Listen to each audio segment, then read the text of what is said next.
Wala pang official announcement ang ABS-CBN pero ngayon pa lang ay usap-usapan na sa social media ang gagawing teleserye ni Catherine Bernardo. Isang malaking series daw ito na kukunan abroad. Sabi nga ng mga fan, kaya naman pala ni Dikat na magkaroon ng short vacation after Filipinas Got Talent ay dahil may bago siyang sisimulang serye. Ang chika, super big ang budget ng show na ito na dapat na lang naman dahil si Catherine ang pinakamalaking artista ng ABS-CBN Studios. Ang ingay-ingay rin ng chismis na si James Reid na nga ang makakapareha ng Asia superstar sa inaabangang serye. First time na magkasama ang Cat Reid sa isang project kaya kaabang-abang ito. Bukod sa serye ay nakatakda na rin gawin ng aktres ang pelikulang Elena 1944 na isang epic movie na ang istorya ay noong nasasakop pa tayo ng Japan. Matagal-tagal na rin inaabangan ang pelikulang ito.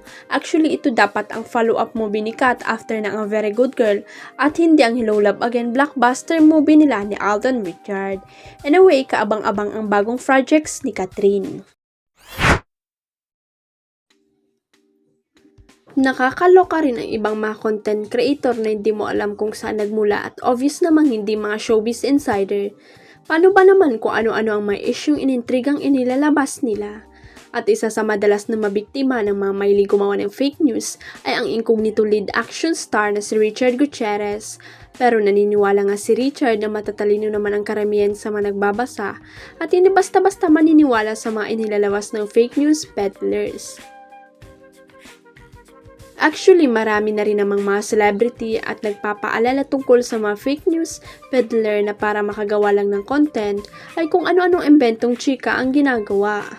Sabi nga ni Richard, mas focus siya ngayon sa last 3 weeks ng incognito at mas na-appreciate raw niya ang mga papuring naglalabasan tungkol sa kanilang kapamilya action series.